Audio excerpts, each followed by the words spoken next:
Salut à tous et bienvenue dans cette nouvelle vidéo. Ici Philippe Dussa du cabinet de conseil Philippe Dussa Stratégie Consulting. Aujourd'hui, nous allons continuer notre module de formation dédié à l'écoute active. Il s'agit en fait d'une formation dédiée à la vente dont j'ai commencé le programme avec vous. Et le prochain module consiste à vous expliquer en quoi consiste l'écoute active.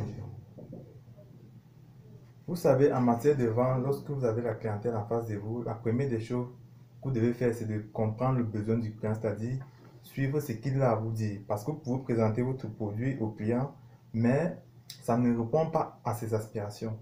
Donc, c'est à vous maintenant de vous positionner en tant que la personne qui suit ce que le client propose, ou bien qui suit les attentes du client. Ça vous permet déjà de mieux savoir quel produit est-ce que le client veut en quelque sorte. Parce que un produit peut vous plaire, mais forcément, ça ne plaît pas au client.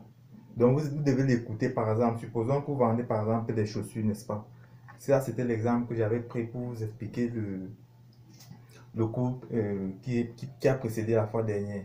Donc, vous allez, par exemple, présenter une chaussure de marque Adidas, mais pourtant, le client est plutôt fan des chaussures de marque Puma. Donc, c'est à vous maintenant de savoir, en fait, de le laisser vous expliquer pourquoi est-ce qu'il aime plutôt telle marque, vous donnez les aspirations à cette marque parce que vous savez, il y a des personnes que, vu, rien que le fait qu'un star ait par exemple porté une marque, ça pousse la personne à pouvoir acheter la marque en question. Voilà, ça peut être l'une des aspirations du client et vous devez prendre compte de cela. Et hormis ça aussi, il y a des personnes qui sont aussi fans, je peux dire, du design d'une marque bien spécifique. Voilà, par exemple, dans le cas où ce client choisit par exemple la chaussure de marque Puma, ça peut être dû aussi au design Puma ou bien au logo Puma. Vous voyez un peu. Voilà. Donc, vous devez miser là-dessus, écouter le client et surtout développer l'empathie aussi.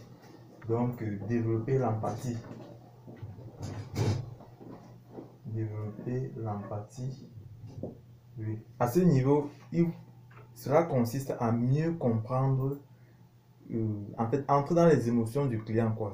Par exemple, si un client vient et met en nu ses émotions, vous devez compatir avec ses émotions pour être en phase à ce qu'il vous dit.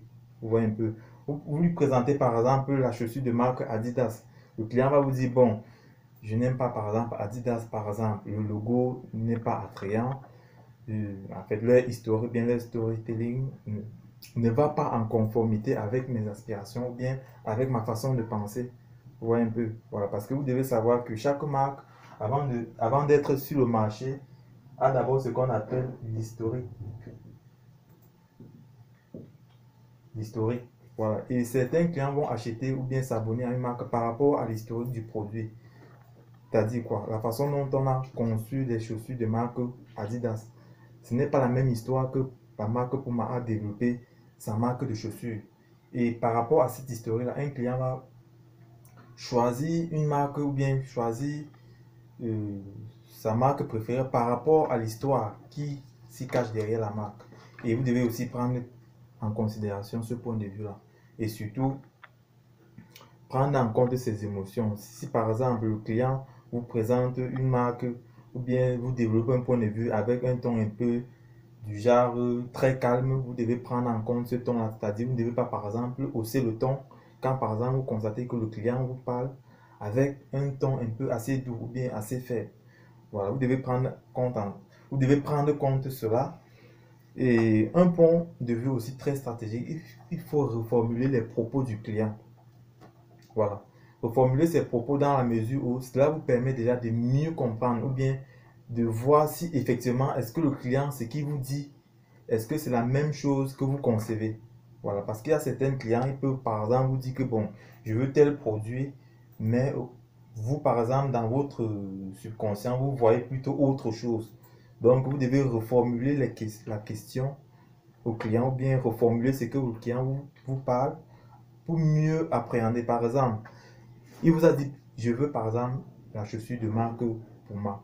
Vous voyez un peu. Après, vous pouvez vous perdre dans la conversation et il vous présente encore d'autres marques de chaussures Et après, vous pouvez encore revenir pour lui demander, vous avez bien dit, vous voulez la marque Puma, n'est-ce pas? Si le client dit, évidemment, c'est la marque Puma que je veux, c'est là que vous comprenez évidemment que c'est son choix.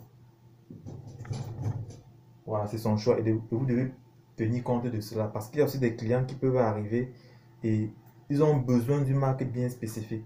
Mais à travers cela, ils vont vous développer aussi toute une panoplie de marques qui va un peu, en quelque sorte, vous détourner de ce que vous lui proposez ou bien de ce qu'il a choisi depuis le départ. C'est à vous maintenant de le ramener dans le sujet afin de voir si effectivement c'est la marque en question dont il vous a parlé au début qui compte pour lui. Donc, prenez la peine de reformuler vos propos.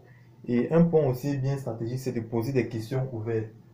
Donc, vous devez poser des questions ouvertes à vos différents clients. Et vous devez savoir que lorsque vous posez par exemple des questions, ne vous attendez pas forcément à des réponses du genre oui ou non. Vous devez poser des questions et pousser le client à mieux développer son point de vue par rapport au produit dont il a choisi. Voilà. Donc, il vous a dit par exemple de choisir la chaussure de marque Puma. Vous allez par exemple lui demander, évidemment, qu'est-ce qui vous attire chez Puma? Quelles sont vos aspirations? Pourquoi est-ce que vous aimez tant ce produit? Quand vous posez dans cette question, le client va vous développer son point de vue. Pourquoi est-ce qu'il aime la marque en question? Voilà. Donc, ça peut être par exemple par rapport à l'historique, par rapport aussi à la matière dont la chaussure a été fabriquée, par rapport aussi aux produits qu'ils ont utilisés pour fabriquer cette chaussure. Parce que vous devez savoir qu'il y a des personnes qui n'aiment pas porter des chaussures qui sont faites avec des peaux d'animaux. Soi-disant, sont des écologistes, ils veulent protéger la nature et ils ne sont pas du tout en phase avec le fait que des gens tuent des animaux pour pouvoir confectionner des chaussures ou bien des sacs de luxe. Voilà, donc rien que dans le point de protection de l'environnement et des animaux, il va devoir par exemple acheter une chaussure qui n'est pas par exemple faite avec une peau d'animal. Vous voyez un peu. Voilà. Donc vous devez poser dans cette question-là pour que le client en quelque sorte vous développe en fait pourquoi est-ce qu'il choisit une marque bien spécifique.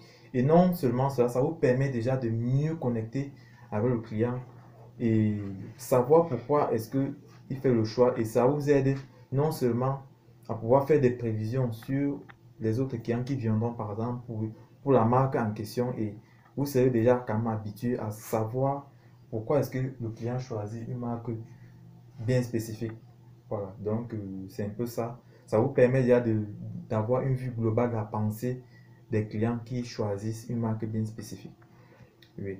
Donc, posez des questions et attendez-vous à des réponses assez détaillées pour connecter avec le client, pour avoir l'idéologie du client par rapport au produit. C'est très bénéfique. Voilà. Et aussi, lors de l'écoute active, vous devez prendre la peine de prendre des notes. Parce que cela vous permet déjà de savoir, de faire comprendre au client qu'il se fait entendre. Vous devez prendre des notes pour montrer au client qu'il est en train de se faire entendre. Parce que il n'y a rien de pire lorsque vous développez ou vous proposez un produit à un client et il est en train de vous développer un point de vue par rapport au produit et vous restez là, vous le regardez sans par exemple prendre des notes. Cela vous permet déjà d'être en phase. Quand vous prenez des notes, ça vous permet déjà de savoir qu'est-ce que le client veut en question. Ça vous permet de ne plus poser par exemple les mêmes questions concernant le produit. Vous voyez, voilà.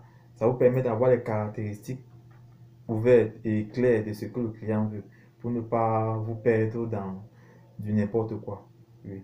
Donc, posez des questions, prenez des notes et aussi ça montre au client que vous êtes intéressé par lui, il se fait comprendre et il se sent un peu en quelque sorte valorisé. Son point de vue est écouté et c'est beaucoup plus attrayant, c'est beaucoup plus vendeur, quoi. Voilà. Donc, ça, c'est ce qui concerne l'écoute active. Et il faut franchement développer cela parce que les clients, lorsqu'ils ne se font pas écouter, c'est difficile qu'ils achètent vos produits. Donc, concernant ce module, il faut bien travailler sur ce point et vous allez constater que vos ventes vont au fur et à mesure augmenter. Vous allez décupler comme ça votre chiffre d'affaires. Voilà, donc c'était ça le module de l'écoute active. On va continuer avec l'autre prochain module qui consiste à vous développer en quoi consiste la méthode Spanco pour pouvoir écouler un produit. Donc, restez scotché et à très bientôt.